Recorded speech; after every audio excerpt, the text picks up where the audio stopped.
दोस्तों, आखिर 2 जुलाई खत्म होते होते ममता बनर्जी के लिए वो कौन से गुड साइन और खुशखबरी के संकेत आने लगे, और आखिर बागी गुट के लिए वो कौन से झटके जैसी खबर आई जिसने दिल्ली और शाह की सारी रणनीति को एक झटके में ध्वस्त कर दिया। आखिर राहुल गांधी के साथ में ममता बनर्जी ने जो कई दौर की बैठक की, किस तौर पर वो रंग लाती हुई दिखाई दे रही है, विस्तार से दोस्तों आपको सब कुछ बताते हैं। मगर आज के इस शो में एक कॉमेडी आपको छोटे से दिखाते हैं।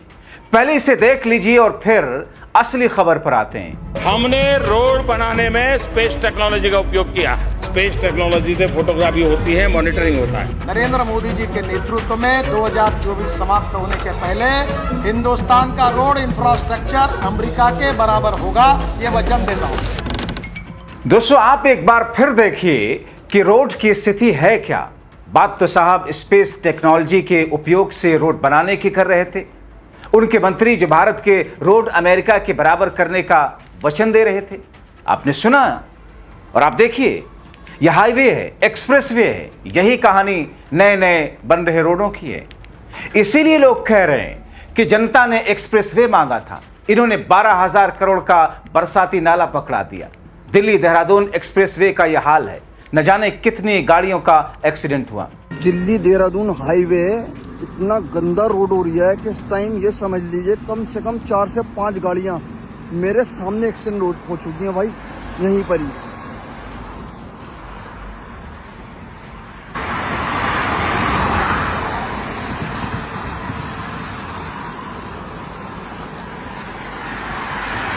गिरते गिरते बची हैं, 2 गाड़ियों के अलॉय व्हील टेढ़े हो चुके हैं।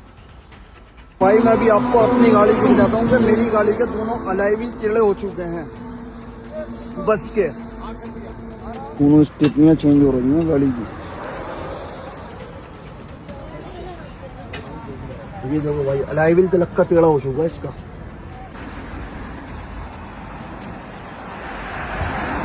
दोस्तों, अब इन तस्वीरों को जहन में आप रखिए और सोचिए कि छात्रों का भविष्य अंधकार में ढकेलवाकर साहब मौन है।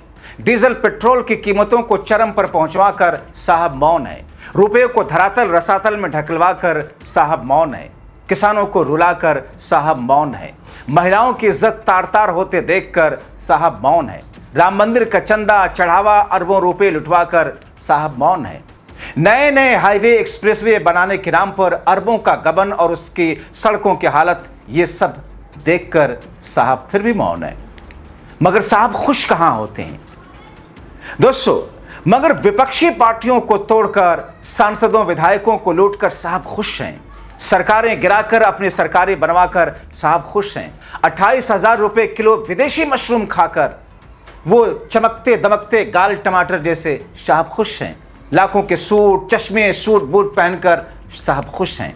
आने वाले दिनों में अपने ड्रीम प्रोजेक्ट परिसीमन के संविधान संशोधन को पूरा होने के संकेत पाकर, जिसके लिए शाह लगे हुए हैं, साहब खुश हैं।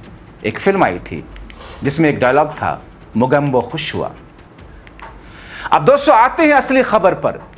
असली खबर यह कि पहले ममता की टीएमसी को तोड़ा, उनके विधायकों सांसदों को डराकर धमकाकर लालच देकर अपने साथ मिलाया। अब उनकी पार्टी पर कब्जा, मतलब पार्टी का नाम, पार्टी का चुनाव चिन्ह, पार्टी के बैंक खातों में जमा हजारों करोड़ रुपयों पार्टी के फंड पर कब्जा की कोशिश। मगर तभी ममता ने वो दाव चला जिसमें दिल्ली चारों खाने चित। पहले आपको बताते हैं 2 जुलाई को साहब लोगों ने ममता की पूरी जिंदगी की पूंजी टीएमसी पर कब्जे के लिए क्या किया। दोस्तों, दरअसल शाह के इशारे पर बागी गुट के लोगों ने मुख्य निर्वाचन आयुक्त ज्ञानेश कुमार, 2 अन्य निर्वाचन आयुक्तों से मुलाकात करके ममता की टीएमसी पर अपना दावा ठोककर उसे कब्जाने की कोशिश की। ऋतुव्रत बनर्जी ने कहा, हमारे प्रतिनिधिमंडल ने निर्वाचन आयोग के सामने अपना पक्ष रखा। हम आभारी हैं कि मुख्य निर्वाचन आयुक्त और दोनों निर्वाचन आयुक्तों वाली पूर्ण पीठ ने हमारी बात धैर्य से सुनी। हमने अपने पक्ष रख दिया है, धन्यवाद उनका करते हैं। उम्मीद है कि आयोग बहुत जल्द हमसे संपर्क करेगा। मगर जब ऋतुव्रत बनर्जी से टीएमसी के नाम पर चुनाव चिन्ह का दावा ठोकने की बात पूछी गई, दाएं बाएं झांकने लगे। कहते हैं 22 जून का संगठनात्मक अधिवेशन सभी नियमों का पालन करके किया गया था, जो कि दोस्तों गलत था। रणनीतिक तौर पर, कानूनी तौर पर, संवैधानिक तौर पर टीएमसी के हिसाब से हमें पूरी उम्मीद है, वो कहते हैं कि निर्वाचन आयोग जल्द ही हमसे संपर्क करेगा। बागी नेता ने फिर दोहराया कि उनका गुट ही असली टीएमसी है, क्योंकि ये लीड तो रिमोट हिसाब से दिल्ली से है। दोस्तों, आपको बताऊं कि इन लोगों को पता ही नहीं कि ये और चुनाव आयोग मिलकर कुछ भी कर लें, जो भी करना चाहते हैं कर नहीं सकते, क्योंकि इन सब बातों को लेकर आशंकाओं पर, इन सब चीजों की आशंकाएं पहले से ममता, अभिषेक, राहुल और सोनिया को थी। इसीलिए दिल्ली में पहले ही ममता, अभिषेक की राहुल गांधी, सोनिया गांधी और कानूनी जानकारों के साथ में चर्चा हुई थी, जिसके अनुसार ममता ने पहले ही चुनाव आयोग में वो दस्तावेज जमा कर दिए थे, जिसके आधार पर अब बागी और आयोग चाहकर भी कुछ नहीं कर सकते। एक और चीज आपको बताएं कि शाह दिल्ली और उनका बागी गुट एक गलती कर बैठा, जिसे चुनाव आयोग ने भी नहीं सुधारा। दरअसल बागी नेता निर्वाचन आयोग के सामने पार्टी का प्रतिनिधित्व करने के लिए अधिकृत हैं ही नहीं। बागियों को समय देना चुनाव आयोग का ब्लंडर रहा। चुनाव आयोग भी इसमें फंस गया, क्योंकि चुनाव आयोग ने अपने ही नियमों का उल्लंघन किया है। कैसे? ममता के सांसद हैं सौगत राय, कहते हैं कि निर्वाचन आयोग ने सभी राजनीतिक दलों को बताया था कि केवल अधिकृत हस्ताक्षरकर्ता ही मुलाकात का समय मांग सकते हैं। जब टीएमसी ने चुनाव आयोग से कोई समय मांगा ही नहीं, तो फिर निर्वाचन आयोग ने टीएमसी से निकाले गए एक व्यक्ति को किस आधार पर समय दिया मिलने के लिए? उधर ममता की वफादार टीएमसी की नेता सागरिका घोष ने कहा, निर्वाचन आयोग भारतीय जनता पार्टी और केंद्रीय गृह मंत्री अमित शाह के कहने पर काम कर रहा है। निर्वाचन आयोग की पूर्ण पीठ से मिलने का समय केवल अधिकृत हस्ताक्षरकर्ता ही मांग सकते हैं, लेकिन आज एक ऐसे व्यक्ति के नेतृत्व वाला समूह पूर्ण पीठ से मिला, जिसे पार्टी से निकाला जा चुका है।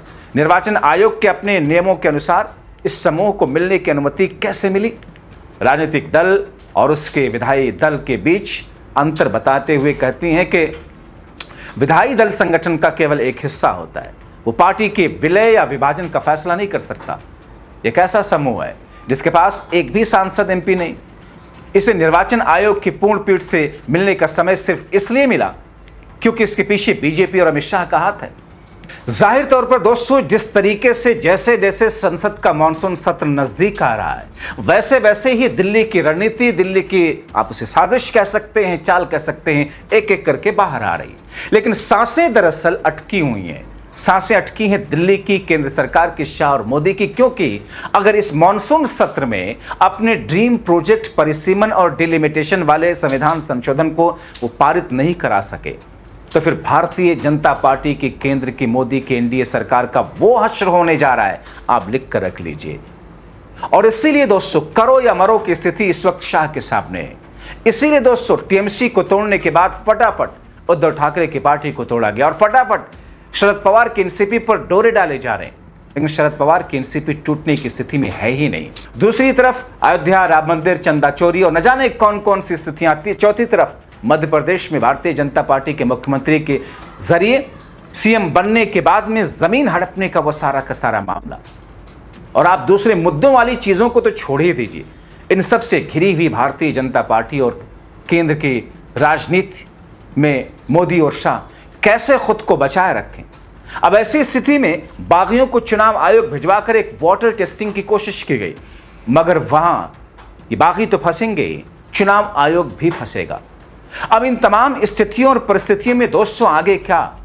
जाहिर तौर पर इन बागियों की राजनीतिक तौर पर, क्योंकि ये विधायकों के बागी गुट के लोग हैं, ऋतव्रत बनर्जी की इतनी हैसियत है ही नहीं है कि अपने दम पर आकर के इस हिसाब से चुनाव आयोग से मुलाकात करें। इनके साथ तो एक सांसद भी नहीं गया। गलती पर गलती दरअसल ये करते जा रहे हैं क्योंकि इन्हें महज इस बात पर भरोसा है कि कुछ भी हो जाए, सैया भय कोतवाल तो फिर डर का आएगा। मगर सैया हो, कोतवाल हो या कुछ भी हो, सैया भी जाते हैं बिहाइंड द बार। तो फिर इंतजार कीजिए कि इन मुजरिमों को उनकी सजा कब तक मिलती है। जाहिर तौर पर इसमें विपक्ष के लिए एक टेस्टिंग वक्त भी है। आप क्या सोचते हैं दोस्तों? अपनी राय कमेंट बॉक्स में जरूर लिखें। अभी के लिए इतना ही, शुक्रिया।